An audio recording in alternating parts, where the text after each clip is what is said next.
Bonjour, je suis Joanne Leclerc. Je vais vous présenter donc une huître pochée au lait de coco et soja.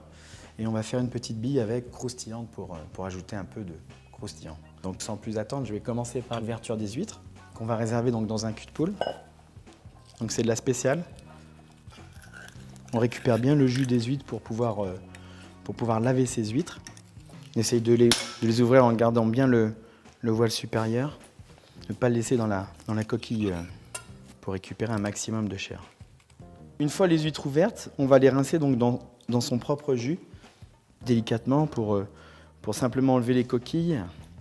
On va répéter l'opération 2 à 3 fois jusqu'à temps qu'il n'y ait plus de dépôt dans le jus des huîtres.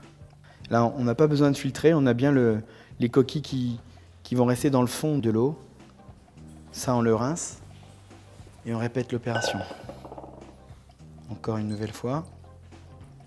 Là, on voit qu'il y a beaucoup moins de coquilles. On va le faire encore une fois et ça sera bon. Donc ensuite, on va légèrement concasser les huîtres. On va en garder une ou deux pour la présentation. Donc concasser légèrement, hein, pas trop petit, pour qu'il y ait quand même de la mâche, qu'on ne se retrouve pas avec une recette où on ne comprend pas trop ce qu'on mange. Donc on va tout tiédir dans la casserole. On va rajouter un peu d'eau des huîtres. Donc là, on va rajouter le lait de coco dans les huîtres. On va opacifier un peu le mélange. Un peu d'huile de noisette. Un peu de sauce soja. Une petite cuillère à moutarde. De la poudre d'amande pour lier un petit peu le tout. On va faire chauffer le tout une petite minute pour faire fondre la feuille de gélatine. Donc là, on va concasser le persil pour rajouter dans la préparation. Pas hacher, c'est pour vraiment avoir la mâche et le goût prononcé du persil. Voilà, on arrive à l'ébullition. Donc là, on rajoute la gélatine réhydratée. On va pouvoir mouler en fin de compte les flexipans. Avant, je vais rajouter un peu de beurre. Dans un autre récipient, on va mettre des glaçons avec de l'eau et on va refroidir et pouvoir incorporer le beurre plus facilement. Donc on va rajouter du concombre dedans pour donner un petit peu de croustillant. On va prendre uniquement les bords. Donc pareil, une brunoise mais pas trop petite. On aurait pu garder la peau, mais c'est mieux sans. Donc la préparation est suffisamment froide pour incorporer donc un peu de beurre et le concombre.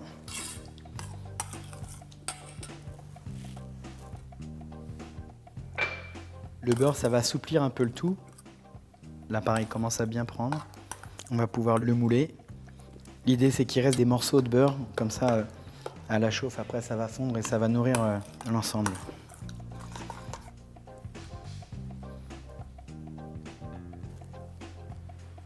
Donc ça, c'est pour la deuxième taille de flexipan. Là, il faut récupérer principalement l'huître. Il y a toujours un petit peu de persil autour, un peu de concombre. Donc là, on lisse bien. Voilà, une fois que c'est bien lissé, on va pouvoir le réserver au frigo. Le temps que ça prenne au frigo, on a taillé du fenouil, des navets qu'on a mis dans l'eau glacée pour pouvoir les durcir un peu, pour rajouter encore un peu de croustillant.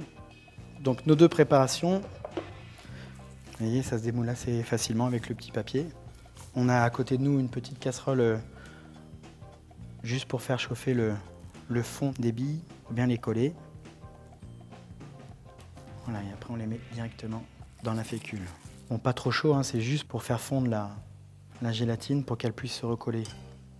On joint bien le tout. Faire la même chose pour les petites. Voilà, donc ça c'est fini.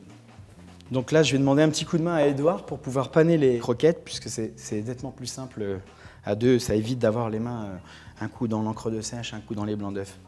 Edouard, hop, je vais te donner l'assiette une fois qu'elles sont prêtes. Tiens. Donc dans le blanc d'œuf.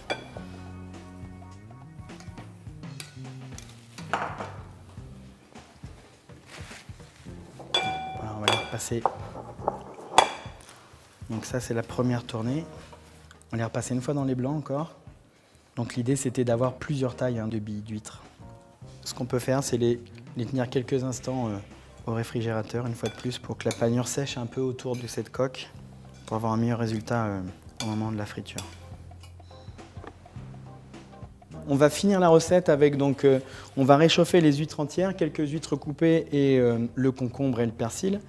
On va rajouter un peu de lait de coco Suzy One pour le côté un peu exotique et parfois ça peut être un peu tonique les huîtres et le soja et le fait de rajouter du lait de coco, on a quelque chose de bien plus doux et plus harmonieux.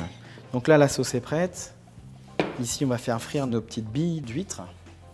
On va commencer par les grosses.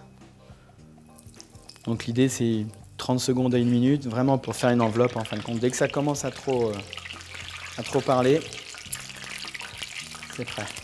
Le conseil, c'est que ça soit bien chaud, les billes bien froides.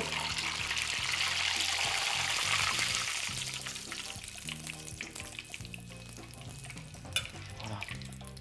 Donc, une fois qu'on les a passés 30 secondes à 1 minute dans l'huile brûlante, on les retire, sinon ça va tout finir dans l'huile et ça peut même être dangereux. Donc l'idée, c'est de le finir 1 minute au four. Voilà. Et donc là, on va opérer au dressage. On a notre préparation rallongée au lait de coco. On va disposer donc les huîtres entières, du concombre.